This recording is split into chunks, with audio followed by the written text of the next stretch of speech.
بسم اللہ الرحمن الرحیم الصلاۃ والسلام علیک یا سیدی یا رسول اللہ وعلی آلک و اصحابک یا سیدی یا حبیب اللہ۔ حاملہ عورت اور بچے کو دودھ پلانے والی عورت کیا وہ روزہ چھوڑ سکتی ہیں یا نہیں؟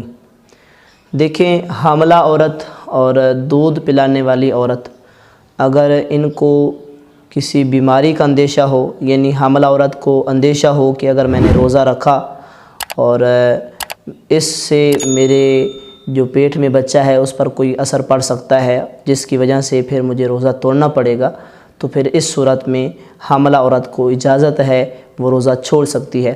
اسی طرح بچے کو دودھ پلانے والی عورت، اس کو بھی اگر کسی بیماری کا اندیشہ ہو تو اس کو بھی روزہ چھوڑنے کی اجازت ہے۔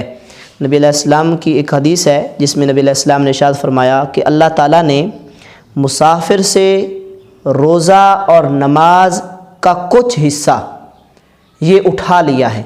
مسافر سے روزہ اور نماز کا کچھ حصہ یہ اٹھا لیا ہے، یعنی مسافر نماز میں 4 فرائض کی بجائے وہ 2 فرض ادا کرتا ہے، اپنی نماز کو قصر کرتا ہے۔ اور آگے فرمایا، حاملہ اور دودھ پلانے والی عورت سے اللہ تعالیٰ نے روزہ اٹھا لیا ہے، یعنی ان کو روزہ چھوڑنے کی اجازت ہے، یہ روزہ چھوڑ سکتی ہیں۔